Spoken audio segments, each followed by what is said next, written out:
Okay. So as I was saying, I will share my screen and chapter wise we will go. Over here I will be covering from chapter 10 to chapter 13 because those all chapters are related to mathematics in biostats. So what we will be doing according to the chapters we will proceed that way. Okay.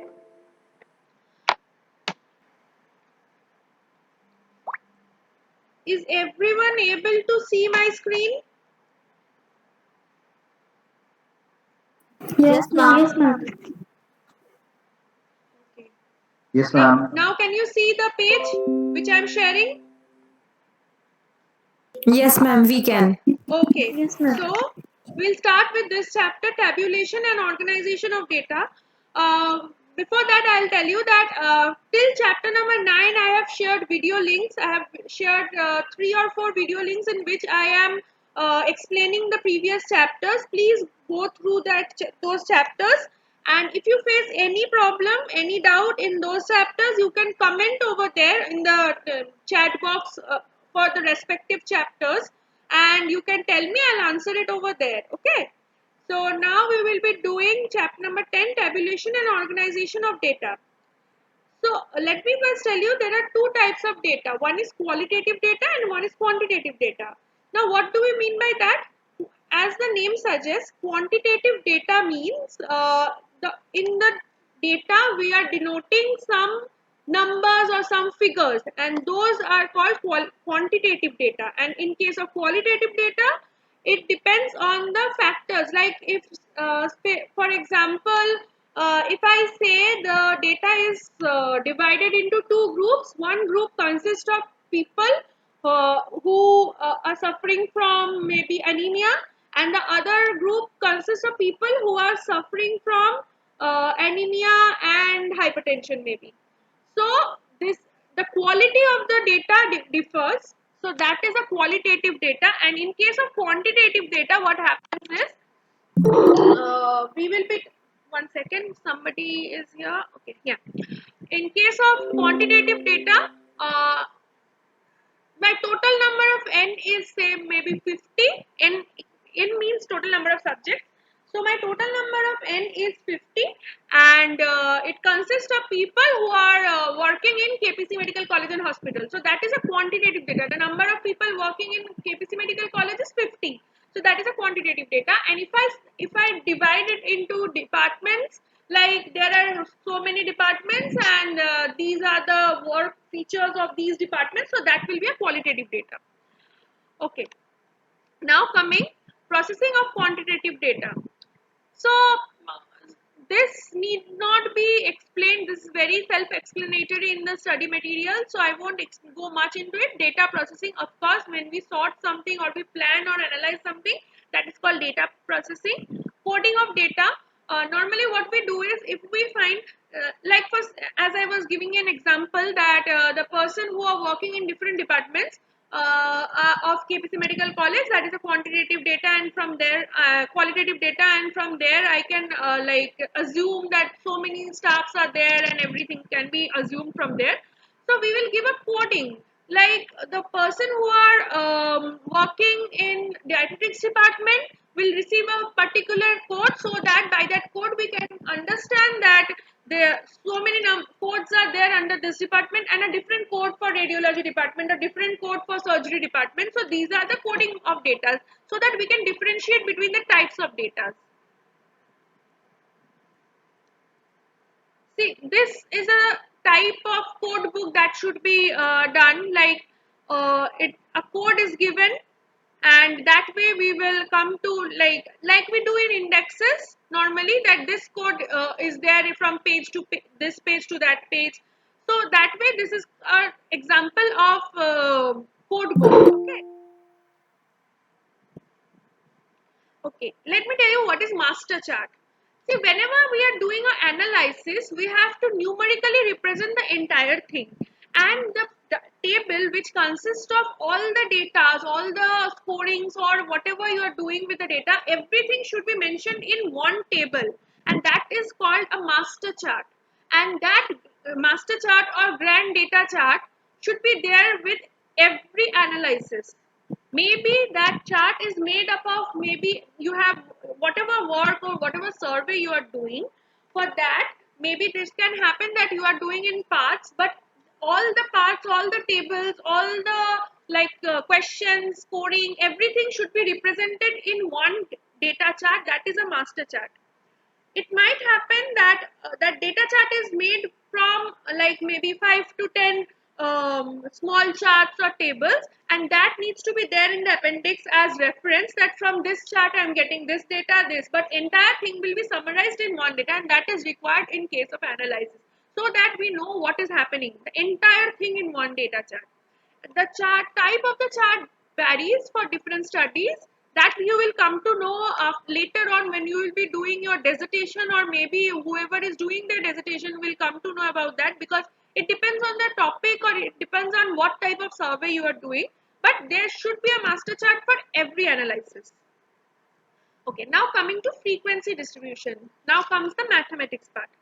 What is frequency distribution? As we know, frequency means the number of times a particular thing is happening. It might be 1, 2, 3, any time. So, and there should be in biostatistics, there we can distribute it in a group as a group data or an ungrouped data. Both has different kinds of formulas. So first come to this type of data is called ungrouped data, where there are single numbers. Okay, it is not between a range or something. So this is the frequency distribution, and if this type of chart comes in your examination, what you'll do is you have maybe you are been asked to do a frequency distribution. So first thing you have to do is you have to divide it into class intervals. How will you do that? See, this way. Over here, if we look into these numbers, 56 is the lowest one. No, not 56. Basically, 57 is the lowest number. That is the lowest number over here, and the highest number is 97, I feel. No, 98. So what I'll do is I'll divide my class intervals into the class interval is a cluster of number. So I'll divide it so that we can calculate the frequencies.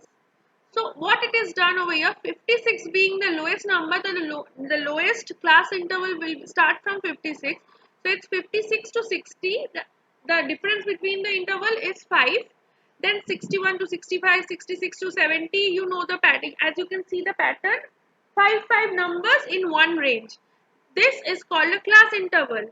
Now we have to see how many numbers are coming in this interval and how many times. Like in between 56 and 60, there is 57, 60, and no other number is in between that. Then that means the frequency is 2. As you can see, the frequency is 2. Now 61 to 65, how many numbers are there? 61, 62, 63, 64. 4 numbers are there. It might happen that 64 is written twice or 62 is written thrice. Then we will that will be taken as 2 numbers or 3 numbers. Okay. So that way the frequency is 4. So this way we have to do the frequency distribution. This column, the middle tallies one column, is not required much. This is for explaining you. But in case you are given a to draw a frequency distribution table, you need not do this thing. You have to do this class interval part and this frequency part. And total it up and see. The total of this is 40. That means the total number given over here. Okay. Now coming to one more thing. This is the class interval, as you know. Now this is the exact class interval. So exact class interval is something like this. As this is 56, so this will be 55.5. That means 0.5 before the lowest number and 0.5 after the higher number in every class interval, 55.5 to 60.5. This is called exact unit of class interval. You will be required to do exact, in case you are doing a class interval, you will be required to do this exact unit of class interval in every mathematics. over here. Okay, this is the midpoint, which is required in, again required in different mathematics of biostats, and this is the frequency. The frequency will be same. So now coming to the next part. Now this is cumulative frequency. Okay, this frequency means how many times a number is coming in between this range. Okay, and cumulative frequency is how many numbers are coming below that. Like see, in case of 56 to 60, it's 2. But in case of 61 to 65, it is 2 plus 4. That means 4 numbers in this range and 2 in before that. Then the next one is 6 plus 5. Then the next one is 3 plus 11. Like this it goes. This is the cumulative frequency. Don't get confused. There are questions in your question paper when they say they will give you a class interval thing and they'll say calculate the cumulative frequency and calculate the cumulative frequency percentage. So this is the process, and the percentage will be like 6 divided by 40 by 100, because 40 is the total number of subjects that, okay, and this one should always be 40, this plus.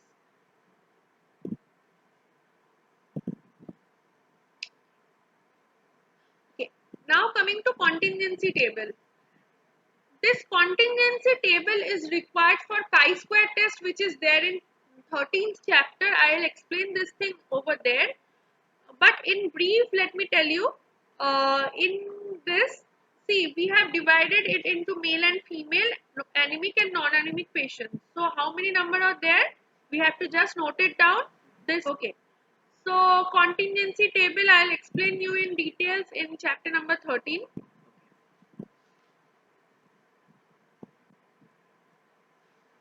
So this is chapter number 10, and now coming to histogram.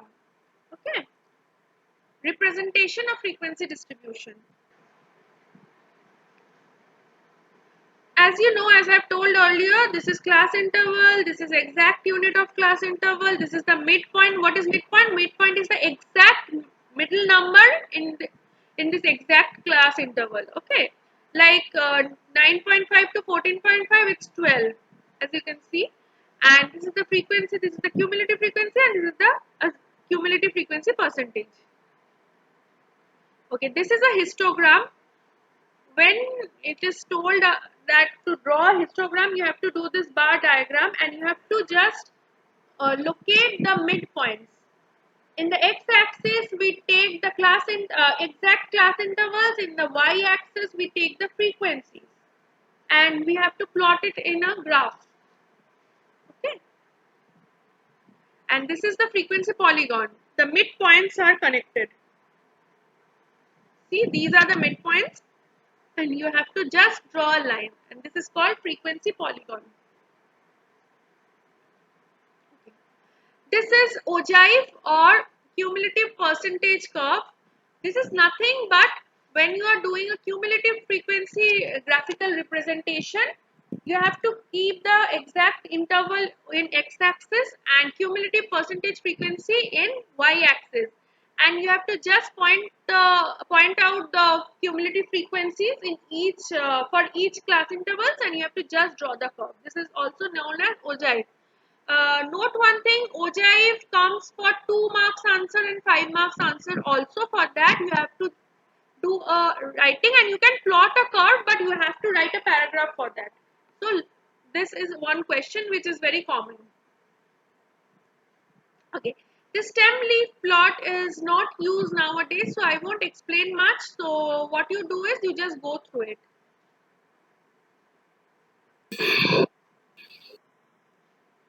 Okay, this is pie chart. Everybody knows this. And during graphical representation, if we compare something, pie chart is very good for that. We can also compare in through bar diagram or line diagram. We can do anything. These are just graphical representations. Okay. Now this is the end of chapter number 10. Anybody has any question in chapter number 10?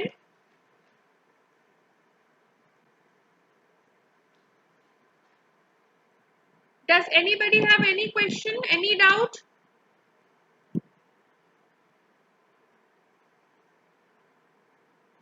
I feel nobody has any doubt. Ma'am, ma'am, can you explain the histogram or column diagram again? Histogram and column diagram. Histogram and what? Or column diagram. Column. Column diagram. Okay, it's the same thing. See, histogram needs to be plotted in a graph, graph paper. You know what is graph paper? So what you have to do is in x-axis you have to take the frequencies. You have to write the frequencies, and in in the y-axis you have to write the frequencies, and in the x-axis you have to take the exact interval. See, in the previous chart, this chart, it's written the exact intervals are 9.5 to 14.5, 14.5 to 19.5. So this needs to be written in the x-axis, and the frequencies need to be written over here, and according to the frequencies you have to draw the chart. And when you have to plot the frequency polygon, the midpoints need to be marked and a line needs to be pulled from that through those points. Okay, is it clear? Ma'am, Hmm? ma'am, ট্যালিটা একটু বলবেন ট্যালিটা বলবো? হ্যাঁ তুমি নিজেকে mute করো। আচ্ছা, tally যে কিছুই না, কতবার আসছে, একটা নাম্বার কতবার আসছে ওইখানে, সেই ট্যালিটা তোমাকে মানে শো করতে হবে না। এখানে শো করা হয়েছে কারণ কি, ট্যালিটা তোমার দেখিয়ে বোঝানো হয়েছে বইতে। কিন্তু ট্যালিটা কি ছিল, 56 থেকে 60 এর মধ্যে কতবার নাম্বারটা আসছে সেটা তোমাকে এখানে ফ্রিকোয়েন্সি লিখতে হবে, এটুকুই। ওই যে চার্টটা ছিল, এই চার্টটা ছিল, এর মধ্যে 56 থেকে 60 এর মধ্যে নাম্বার কতবার এসছে, বোঝা গেছে? হ্যাঁ আর কারোর কোনো doubt? Anybody has any other doubt in this chapter? Hello, ma'am. Yes. Regarding the pie diagram, where we have to draw this pie diagram, মানে এটা চার্টে আমরা বানাতে পারি কি গ্রাফ পেপারে আপনি না, যেটা বলছেন pie ওটা বানাতে পারি? diagram needs to be, please mute yourself. Yes, ma'am. Okay. Pie diagram is a graphical representation, but it need not be done in a graph paper. It needs to be done in a in normal paper. We have to draw the diagram. That is an image representation by percentage. This need not be done, and moreover, you need not do this in your exams. This is required during dissertation mainly. Okay, ma'am. Okay. Anybody else with any other doubt in this chapter? Ma'am, I have a general question. Can I ask? Sure. Ma'am, what is the length of any question answer that we are going to write during the examination? Suppose it's for a 2 marker or a 1 marker question. What is the length of the answer that we should uh, pertain to? See, if it is a 1 mark answer, then it should be from the question number 1 part. That is a compulsory part in your question paper. So it is normally 1 word or maybe a sentence, not more than that.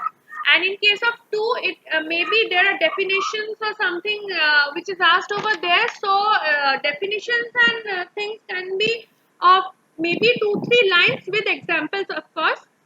And if there is something like, if they say ogive, then you can Okay, draw a ma'am. polygon, or not polygon, draw ogive curve or something. So it is around 2-3 lines maximum, 4-5, not more than that. But if the question is of maybe 5 marks, then it should be around a page, or maybe it depends on handwriting. I write in a very small font size. My handwriting is very small, so 1 page of my handwriting is more than enough. But the one who are writing, whose handwriting is big ones, they have to write around maybe 1.5 page or something. Okay, ma'am. Okay, ma'am. Okay. Thank you so much. It is better that you write points, because points carry more marks. Say Yes, if the ma'am. That's question, what I was asking. if the Like, question is if the question is of 5, then and you have to write points, so it is better to write 10 points for that. Okay, ma'am. That was my query. Thank Okay. you so much. Okay. Anybody else with any other query from chapter number 10?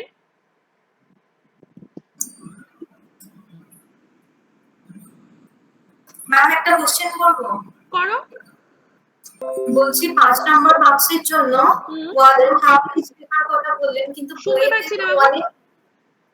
5 number কোশ্চেনের জন্য হুম, 1 and half লেখার কথা বললেন কিন্তু বইতে তো অনেক বেশি ডিটেইলসে লেখা আছে ওখান থেকে কি আমরা শর্ট করে লিখব বইতে তো তোমাকে অনেক কিছুই বলবে, তোমাকে তো নিশ্চয়ই সেটা থেকে নিজের আনসারটা বের করতে হবে। অবশ্যই। তুমি কি পুরো টুকে দেবে নাকি বইটা, বা এক্সামে কি তুমি টুকতে পারবে?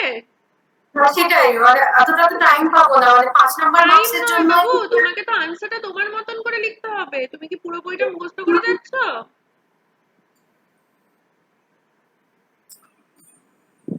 বুঝতে পারছো আমি কি বলছি?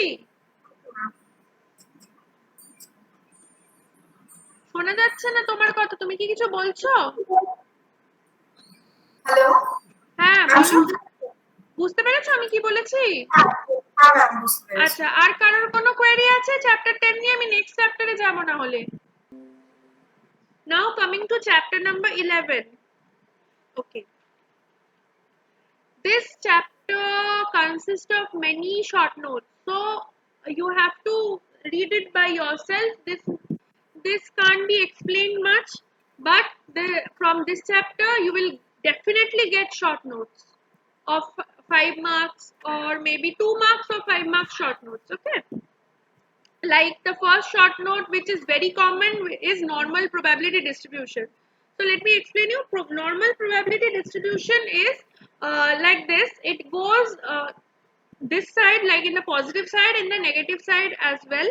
So this is the normal probability or normal distribution, or sometimes it is called Gaussian distribution. So it is given over here as well in your MFN4 book. So do learn it by heart, this normal probability distribution.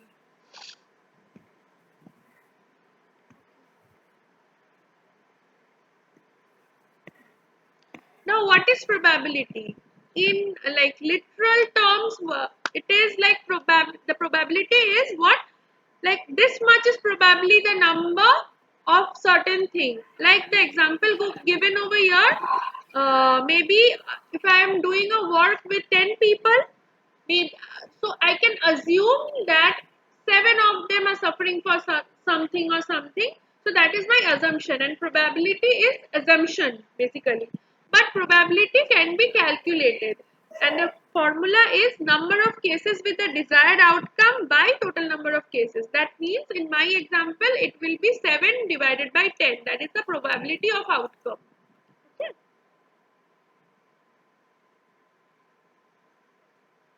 Okay, now these are the indicators.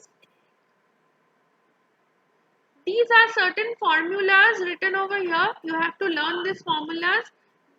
Formulas cannot be explained, as you all know. So you have to learn these formulas. From these formulas, there are many questions which come. Maybe short questions, maybe long questions, but these formulas come. Maybe it is given like calculate the infant mortality rate, and the data is given. These are short step mathematics that can come, but these are not very common in question paper. So just learn this by heart.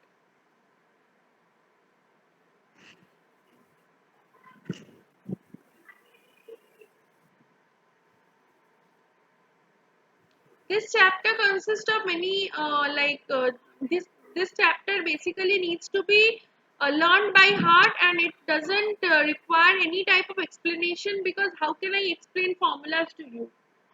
If you face any doubt, you can come to me. Okay. So anybody has any doubt in chapter 11?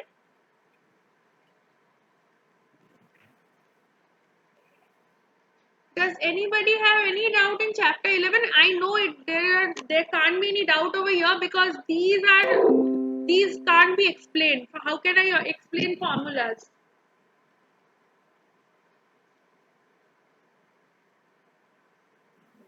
Okay, then moving to chapter 12.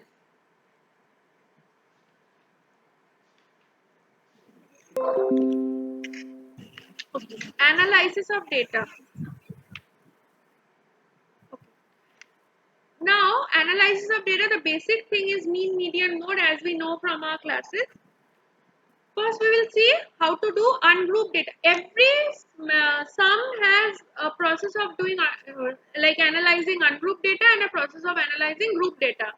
Make it very sure that you will get one question about mean, median, mode in your question paper. So, listen to this very carefully. It's compulsory part maybe. Okay. First, let us see.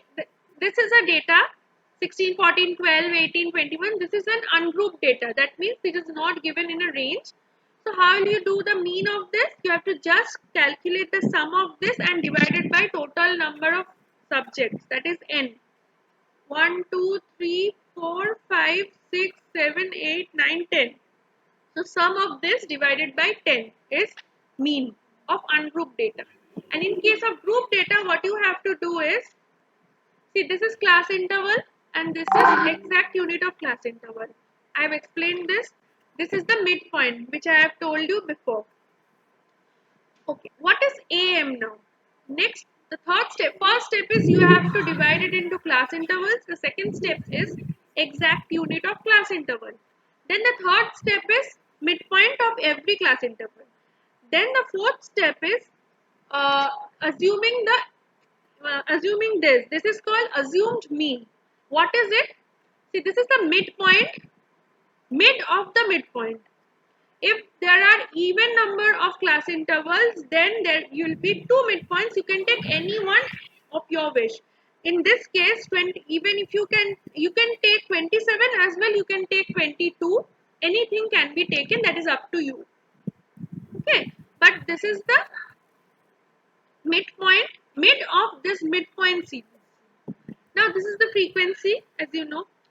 Now this is deviation from assumed mean. Now what is a deviation? That is 37 minus 27 divided by the class interval. That is 5. See, 35 to 39, 5 is the answer. 39 minus 35 is 5. So 37 minus 27 divided by 5, which comes to 4. Sorry, 2. Then 32 minus 27 divided by 5. 27 minus 27 divided by 5. 22 minus 27. This can come negative. This will come negative basically. Okay. So, this is minus 1, minus 2 and minus 3. This goes like this. And fx is f into small x, that is deviation from assumed mean. Now the formula comes like this. Assumed mean, that is 27, plus summation of fx, that is minus 13, divided by n, that is 40, into I as in the class interval, that is 5. So this is your mean for group data. Okay. Now coming to median. Is everybody clear about mean? Yes, ma'am. No, ma'am. Ma'am, I have a question. Yes. I want to know about finding the midpoint of the midpoint. Like, how did they calculate 27 as the midpoint? I didn't get that. Okay. See, the class intervals are like given serially from lowest to highest or maybe highest to lowest, whatever you wish to. And then you have this midpoint. You know how to calculate this midpoint, right? Yes. Okay. After that, see if please mute yourself. Okay. After that, what you have to do is there are 6 class intervals or 6 categories over here, right? So you have to just assume the midpoint of this. So it's simply about assuming. Like, we Yes, can yes, take yes. whatever in Anything. between. In this case, see, this is an even the number of class intervals is even. Okay. So that way Yes. 27 can be assumed mean and you can also take 22 as assumed mean, whichever you wish to. If it is Okay, odd, okay. if the number is odd, then like the number of class interval is odd number, then the midpoint is very easy to find out. Maybe let's say this 10 to 14 class interval was not there in this table. So in that case, 27 will be the assumed mean because that is the midpoint. But in case of even number of class intervals, you can take 27 or you can take 22, anything you wish to. Okay, ma'am. Okay. Anything else? Any? Okay. Somebody has a doubt with deviation from assumed mean. So it is nothing. See, whenever you are calculating the deviation, say for example, for the first row, the midpoint is 37. So 37 minus assumed mean is 27.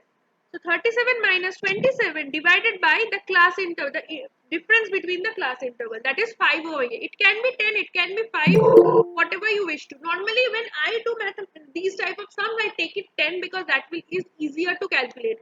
These are single numbers, these numbers are single digit ones, right? But whenever we have to calculate a double digit one, why waste time in calculating it with 5? If we do it with 10, it's just a point difference in point, right? So that way I always divide my class intervals by 10. Okay. But if the inside in the mathematics in the question it is given that the class interval is divided into 5 or any other number, you have to take that. But in case it is not divided, you can do it as per your wish. Okay. Anybody else with any other question about mean?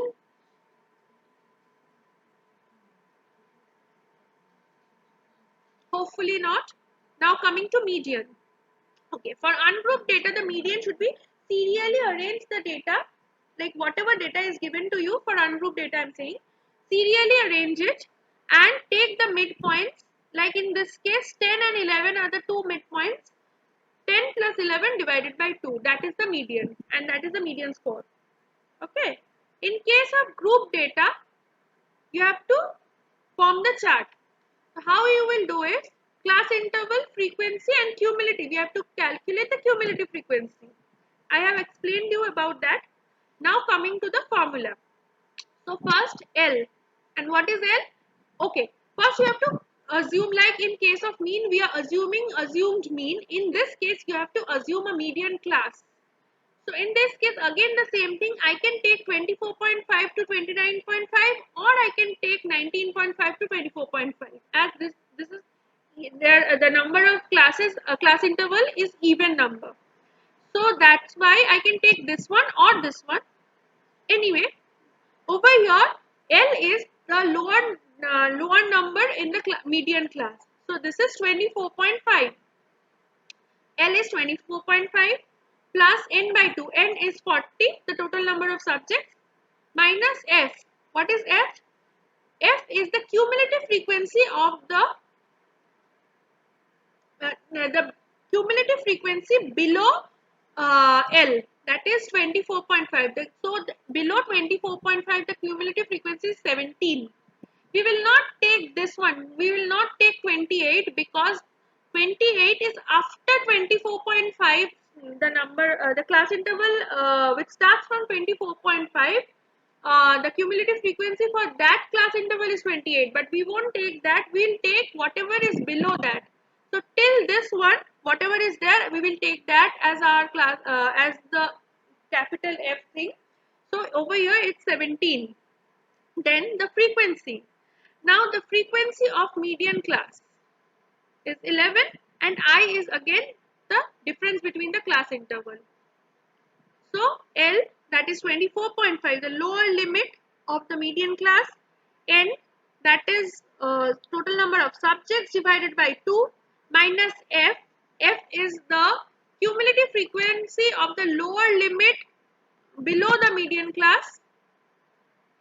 Then F, that is the frequency of the median class, and I, which is the difference between the class interval. And now this is the median, 25.86. I don't think so this calculation is correct. Maybe there will be some calculation problem over here. I don't think so this is correct. Might be, I don't have a calculator right now. Anyways, this is the procedure. Okay. Any doubt with median? Ma'am 28 টা না নিয়ে 17 কেন নেওয়া হলো একটু please একবার বলে দিন। আমরা মিডিয়ান ক্লাস ধরেছি দেখো 24.5 থেকে 29.5 এটাকে মিডিয়ান ক্লাস ধরেছি, তাই তো? তো আমরা 24.5 টাকে এল ধরছি, তার মানে কারণ মিডিয়ান ক্লাসের লোয়ার লিমিটটা হচ্ছে L, lower limit of the median ক্লাসকে এল বলা হয়, সেই জন্য 24.5। আর আমাদের এফটা হচ্ছে 24.5 এর থেকে কম যা কিউমুলেটিভ ফ্রিকোয়েন্সি থাকবে, মানে যেইখানে যেটার হায়ার লিমিটটা 24.5 হবে সেই অবধি যেটা হবে। Okay ma'am. বোঝা গেছে? বুঝতে পেরেছো? ইয়েস ম্যাম, বুঝেছি। হ্যাঁ, তাই জন্য আমরা 17, 28 টা হচ্ছে 24.5 এর উপরে চলে যাচ্ছে, মানে ওই ক্লাস ইন্টারভালটা যেটা 24.5 দিয়ে শুরু সেটাতে চলে যাচ্ছে না, যেখানে অবধি 24.5 শেষ হচ্ছে সেই অবধি ফ্রিকোয়েন্সিটাই ধরবো আমরা। ঠিক আছে? Any other question with median, from median?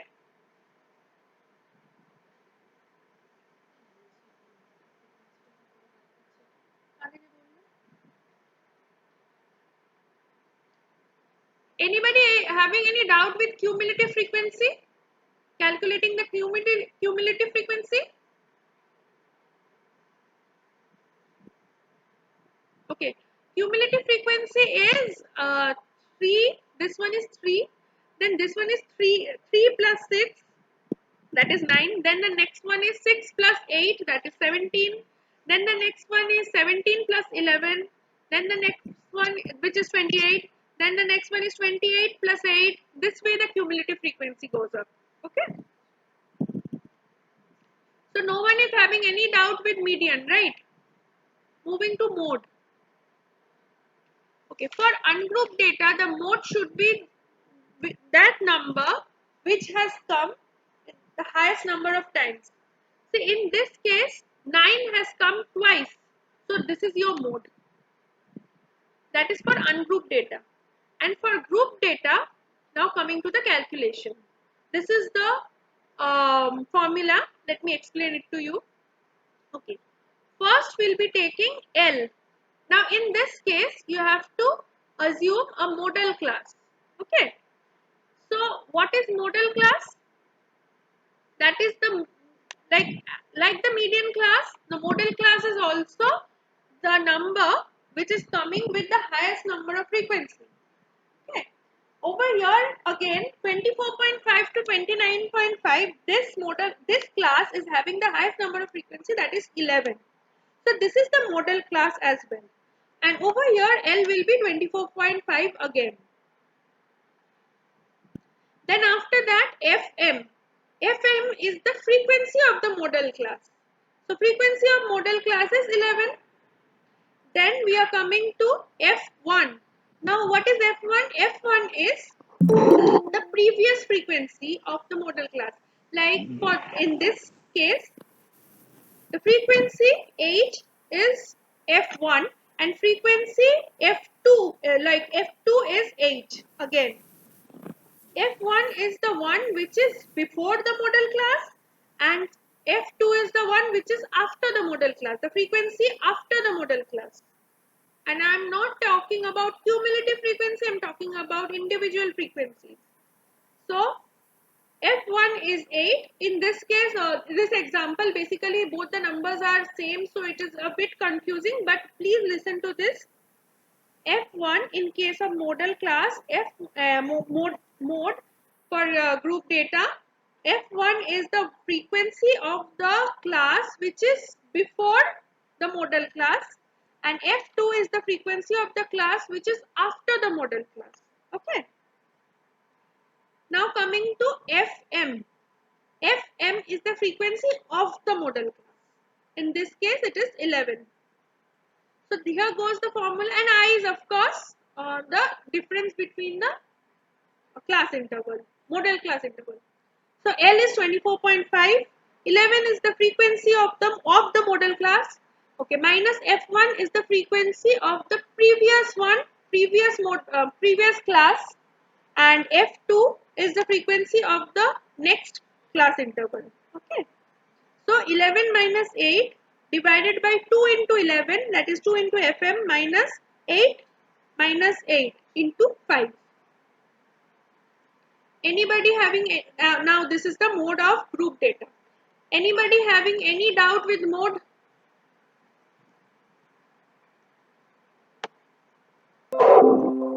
Any doubt with mode?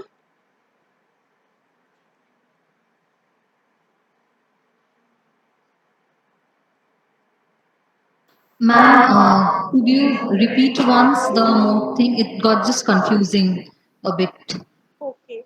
The entire thing or the grouped one and ungrouped, the ungrouped one? Sorry, the grouped one. Both the mode grouped and ungrouped. Okay. In case of ungrouped data, mode is something like when you are getting ungrouped data, you have to determine that number which is coming in the maximum number of times, for maximum number of times. Okay. So in this case, 9 is coming twice, and that is the maximum number of time one particular number is coming. So that is your mode for ungrouped data. This doesn't require any kind of calculation. Okay.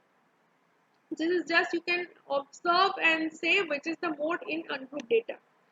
In case of group data, this is the formula L plus Fm minus F1 divided by 2Fm minus F1 minus F2 into I.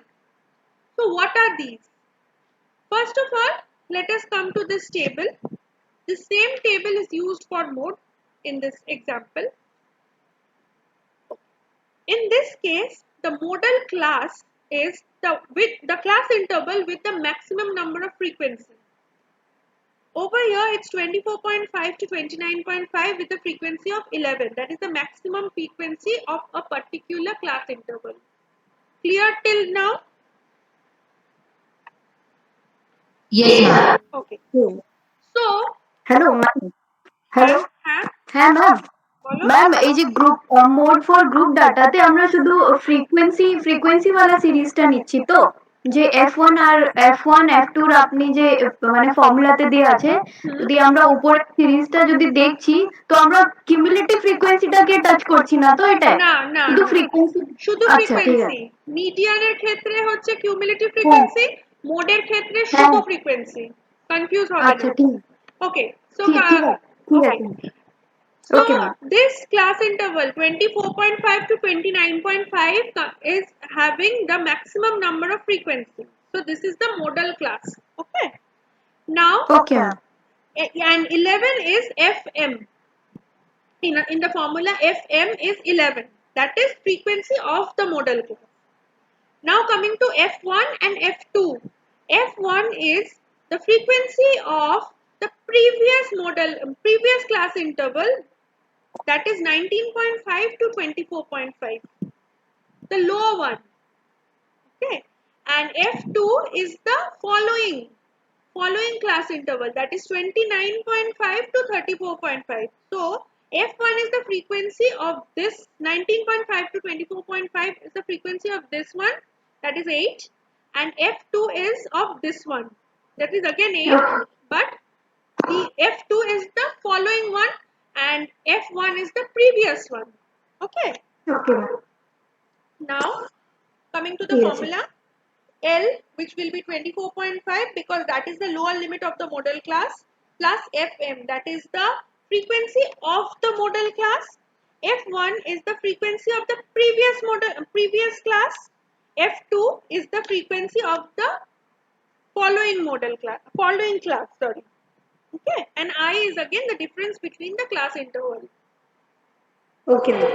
Whoever asked me, is it clear now or should I explain again? No, ma'am. It's clear. Thank you. Okay. Okay ma'am See clear. this, as I'm explaining it over here, normally maths needs to be explained in classroom because we can write and explain it to you, but it is not possible via this online session. So it is very obvious that you will be facing certain issues while you will be doing it on your own. So I'll help you out regarding that matter, and that is why I'm taking a live class so that I can explain it to you, and again I will help you out with that. So don't get worried about it. I'll explain you again and again whenever you face doubts. Okay. Okay, so till here it is clear for all, right?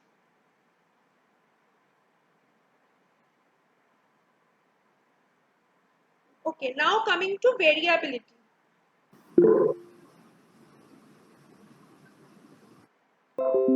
First, range. In this case, range is nothing. Normally, we know what is range, right? Certain range, like say for example, if we ask you what is the normal range for sodium in our body, sodium range, okay, sodium level. So that is 132 to 152. So that is a range. So in this case, range is nothing but the difference between the highest number and the lowest number in that series. That is 50 minus 18 in this example. That is the range. Now coming to variance. Okay. In case of variance for group data, ungrouped data. See, these are scores. This is the midpoint. Not the midpoint, this is the deviation. You have to, over here it is not given, but you have to take a assumed mean as it was done in case of mean. So what you'll do is over here, how many number is there? 1, 2, 3, 4, 5, 6, 7, 8, 9, 10. 10 numbers are there. So 1, 2, 3, 4, 5.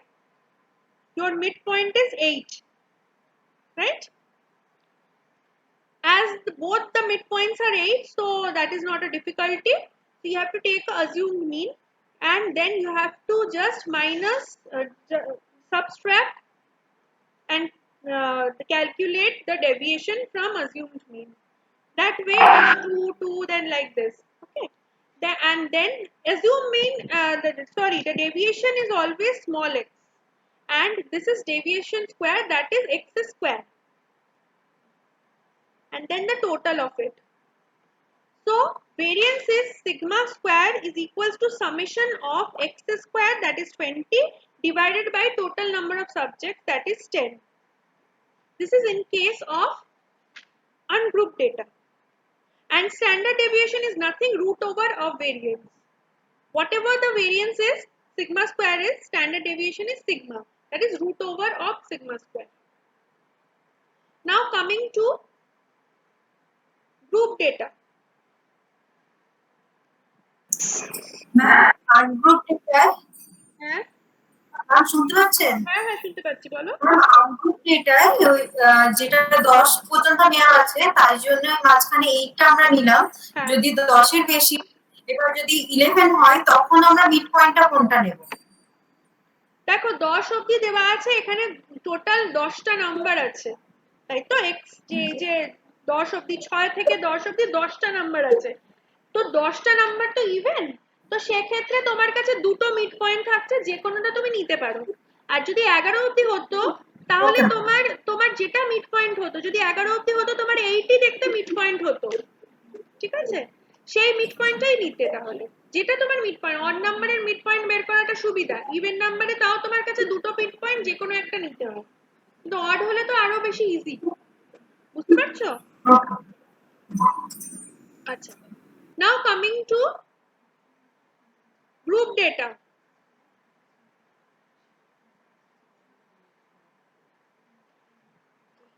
Now in case of group data, what you will be doing is, this is your class interval and this is the deviation. We will assume, we will take a assumed mean and this is the deviation. Okay, and these are the frequency. Okay, now we have to calculate x dash. What is x dash? That is 70, that is deviation, that is 73 minus 58 divided by 5. Okay, after that you have to calculate fx, that is frequency into x dash, that is 3 into 3, 4 into 2, minus, no, this is not minus, 9 into 1, that way, that is fx and fx square. Okay, after that you have to calculate it in this formula. So what is sigma square? I square, that is the difference between the class intervals, that is 5 square. Then total number of n is 50, that is total number of subjects, so 50 square. Then summation of fx square into n minus summation of fx dash whole square. So this is 5 square by 50 square. 50 is n. 129 is the summation of fx square minus summation of fx whole square, that is minus 9 whole square. So this is your variance of group data, and standard deviation is again root over of this thing.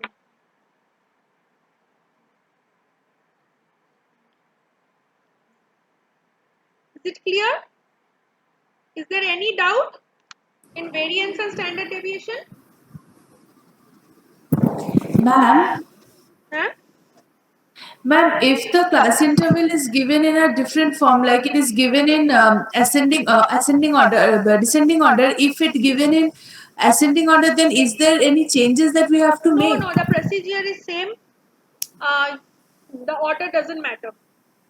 Okay, okay, all right, ma'am. Thank you. Just when you are calculating it, Yeah. for especially for this median and mode, Mhm. as it is given from the higher to the lower number, we are taking it in a way, and you have to then the other way around. The following number will be the the number which is after the median class or the model class, and the previous number will be before that one. So you have to Okay, make so that. basically F1, F2 will be interchange. Apart from that, everything will be same. The procedure will be the same. Okay, okay. Okay, any other query till here?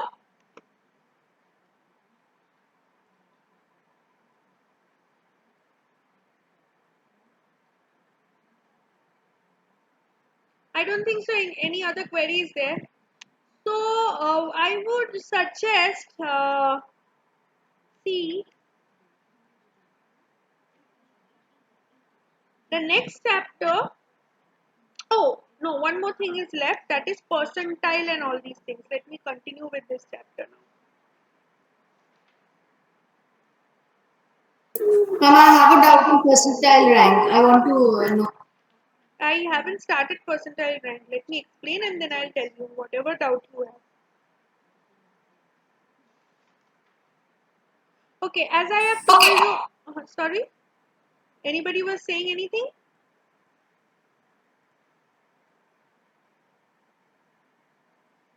Did anybody say something?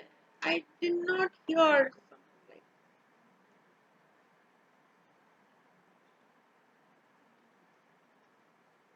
Okay. First, coming to sigma scores. I have already explained variance and standard deviation are the sigma score. I have already explained that. Now coming to standard scores.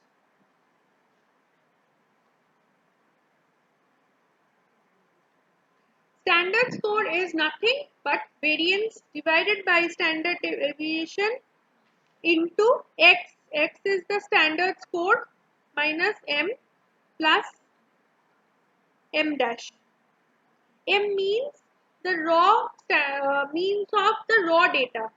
Like you have to calculate the mean, and then you have to put it in this formula. This is very rare question. Basically, this doesn't come in your question paper.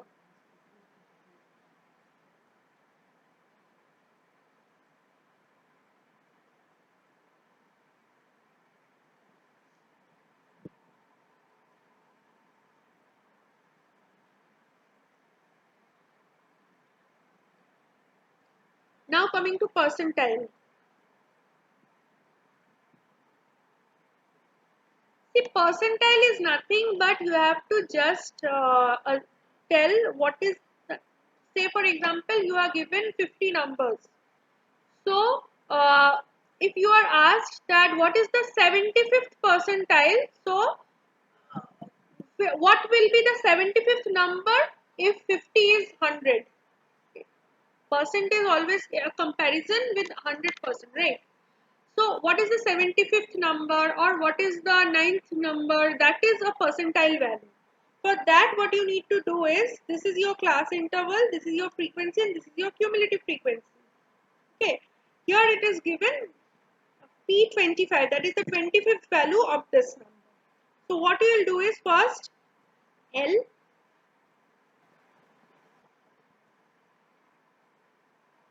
okay, what I was saying is, say for example you are taking out P25, P45 and P95 as given over here. It is easy to explain. Percentile, so the formula is for P25 it is 56.5. Now what is 56.5? 56.5 is the lower limit of the exact lower limit of the class interval on which PP lies. Now as in the cumulative frequency 25 is given, right? So this cumulative frequency, the lower limit of this class interval is L over here. In case of P45 it is 61. Why it is 61? Because this 60 cumulative frequency 60 is higher than 45. So in that case what you will do is, whichever is the highest thing according to your number, say 45 is your P45 is what you need to calculate. So for that, as P45 45 is below 60, so you have to take this thing as class interval and not this one 56.5, because you have not reached till 45 over here. Was I able to explain you this part, or should I repeat it again?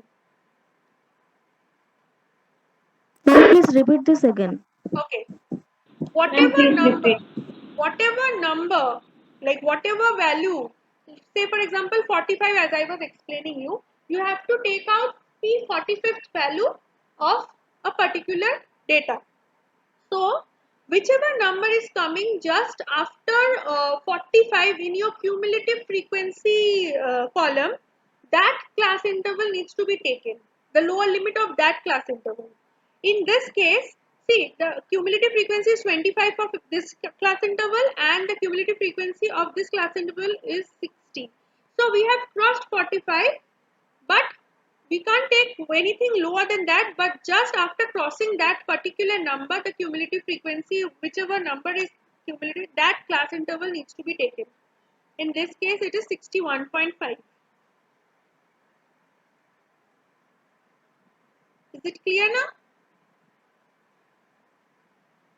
Clear. Okay.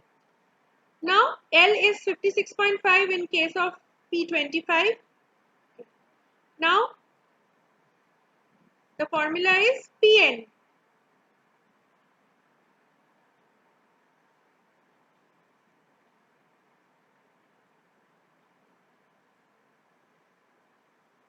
Pn is nothing. That is the 25th number. If 80 is 100, 80 is equivalent to 100%, then what should be the 25th percent of 80?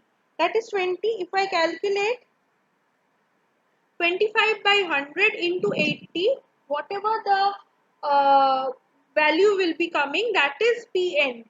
Okay, that is called percentile number. So over here it is 20. In this case it is 36 in case of P45. Then after that, frequency F, coming to the Pn minus F. Now what is F? F is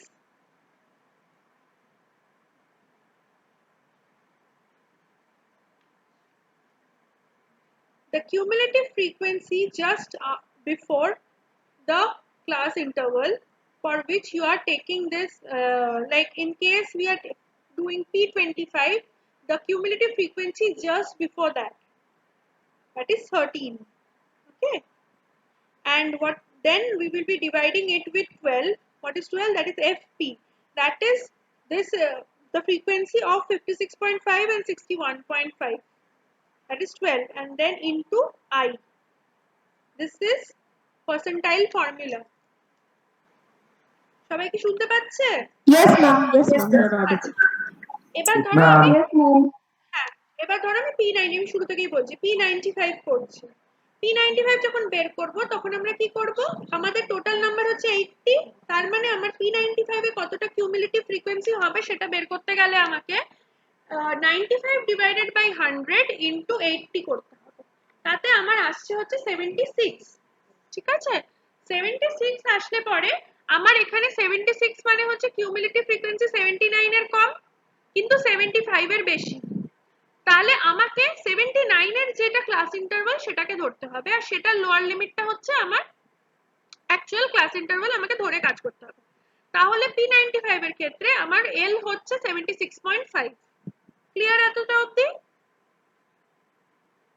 এতটা অবধি clear? একটু বলো কেউ। আচ্ছা, এরপরে next পার্টে হ্যাঁ, এরপরে নেক্সট পার্টে আসি। ঠিক আছে, তাহলে L হয়ে গেল। এবার হচ্ছে PN। PN আমার কত বেরোলো এক্ষুনি? 76 বেরোলো, মানে এই যেটা এক্ষুনি করলাম 95 ডিভাইডেড বাই 100 ইন্টু 80 করেছিলাম, দিয়ে 76 এসেছিল, তাহলে PN হচ্ছে 76। ক্লিয়ার এখন অবধি? PN কি হলো? Yeah, ma'am, clear. ওকে, তারপরে হচ্ছে আমার নেক্সট যেটা বের করতে হবে সেটা হচ্ছে F। F মানে হচ্ছে PN টা যেই মানে 76.5 অবধি যা কিউমুলেটিভ ফ্রিকোয়েন্সি হয়েছে, যেরকম মিডিয়ানের ক্ষেত্রে করেছিলাম ওরকমই। তো 76.5 অবধি যদি ধরতে হয় তাহলে 75 হচ্ছে কিউমুলেটিভ ফ্রিকোয়েন্সি। তাহলে বোঝা গেছে?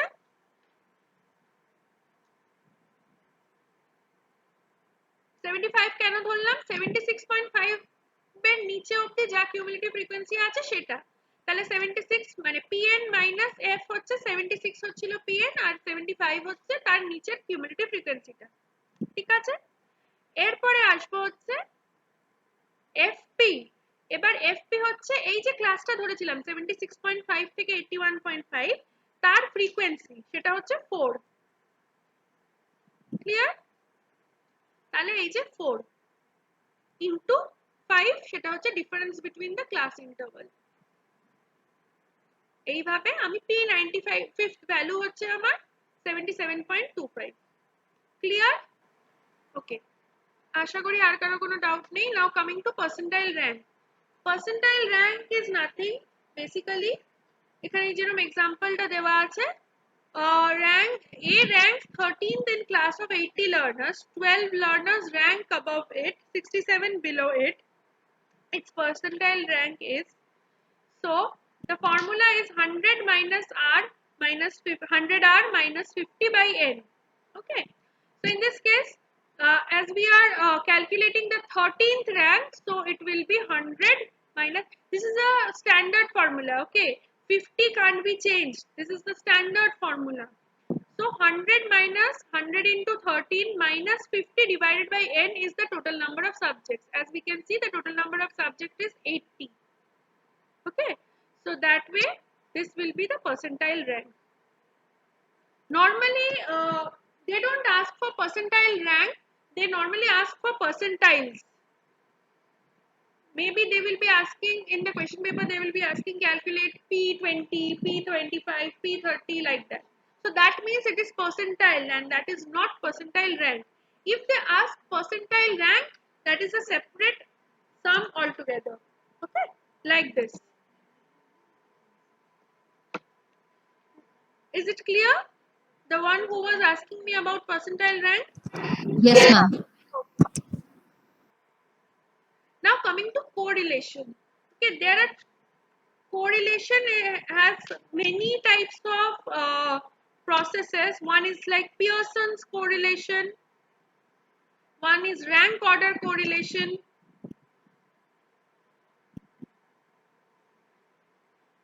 for ungrouped data. Say for example we are calculating for ungrouped data the Pearson's correlation.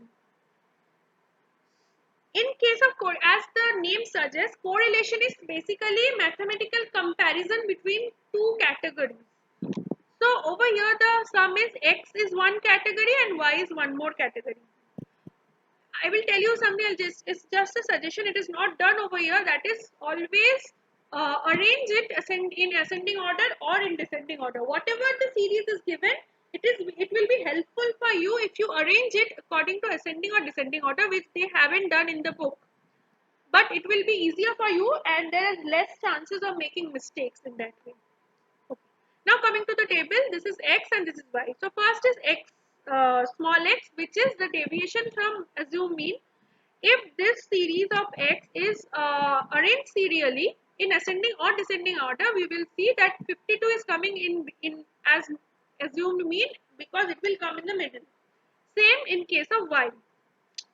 So we will like calculate the deviation as I have told in the earlier cases, and y, small y is deviation in case of y. Now then x square, y square and xy. Now the formula goes like this. Rxy, that is Pearson's correlation, that is Rxy is equals to total number of subjects into summation of xy, that is this one, minus summation of x into summation of y, divided by root over of n into summation of x minus summation of x's whole square, n into summation of y square. Basically this will be x square, okay, minus summation of y whole square. This is the entire formula. Is it clear?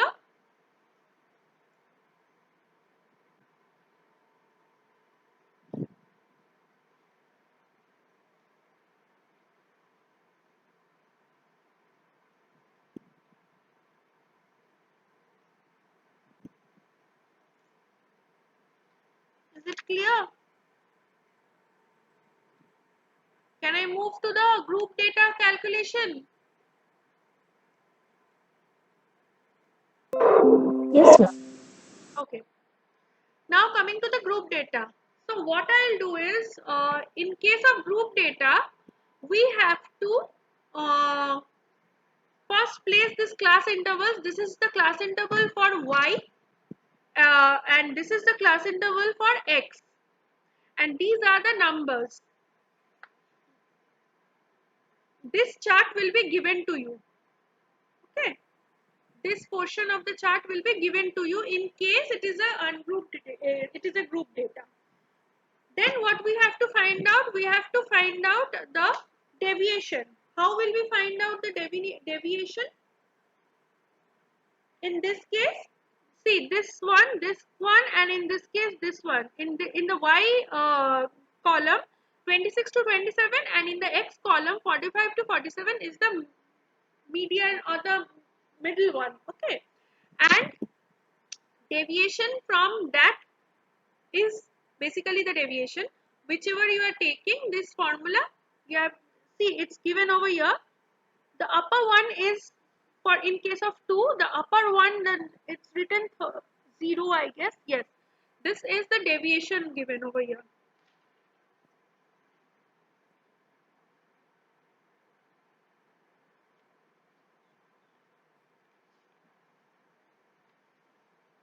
So that way you have to calculate the deviation,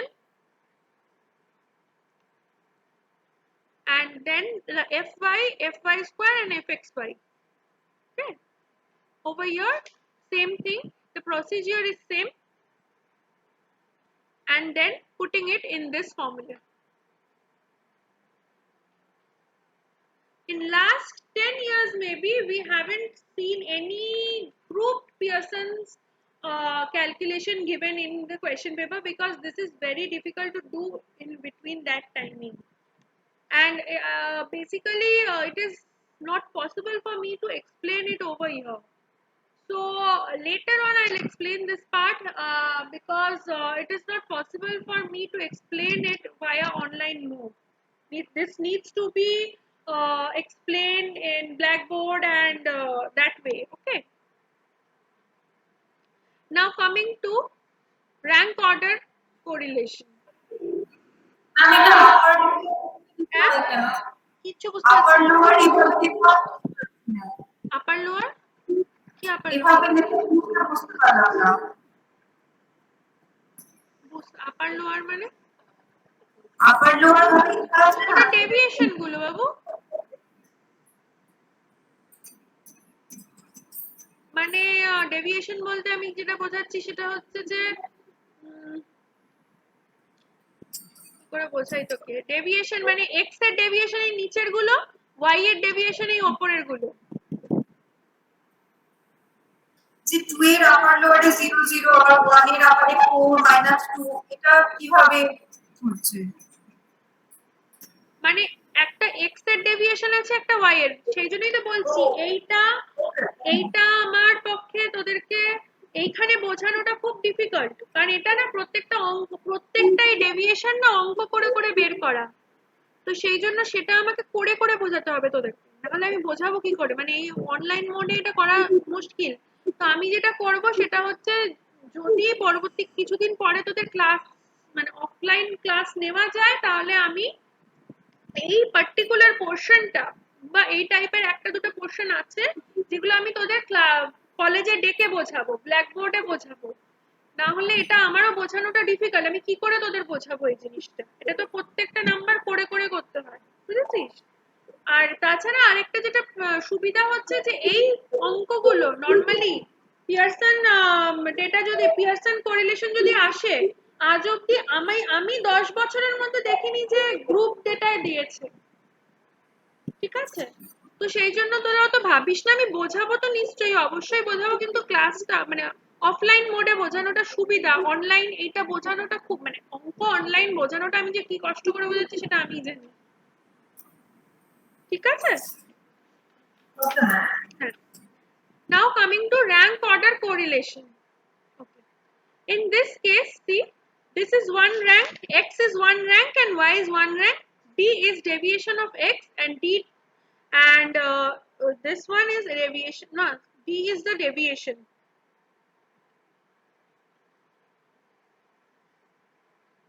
So deviation over here is not assuming a number and then the difference between that, and not like that. So over here the deviation will be 2 minus 3, 4 minus 5, 5 minus 4. This is the deviation, and this is the square of it is deviation square. Okay, and then we will put it in the formula 1 minus 6 into 1 minus 6 into summation of deviation square divided by total number of subjects into n square minus 1. Is that clear?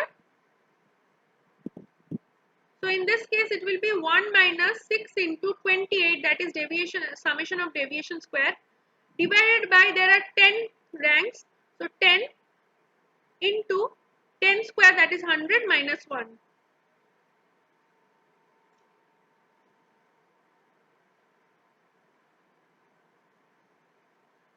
Is this clear?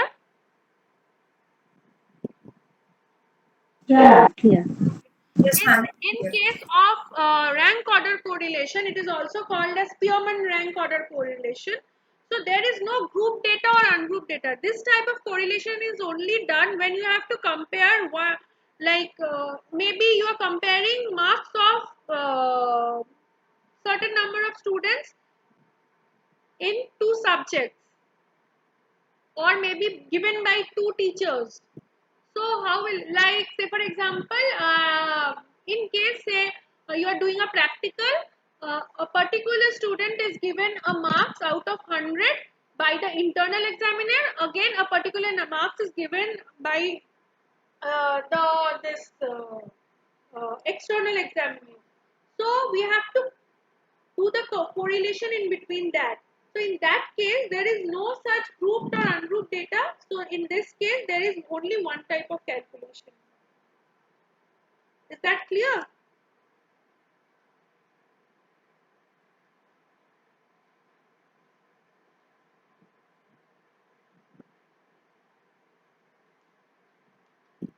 Can anybody, is everybody able to hear me? Okay. Yes. Now coming to statistical inference from proportion, relative risk and odds ratio. So this formula, this is chi-square. I will explain the entire chi-square in next chapter because it is a huge sum. So this is just a glimpse of that, so I will not explain it over here. Sorry. Okay, so this entire portion needs to be done with the next chapter because it is given in detail over there. So this way we have come to an end to chapter number 12.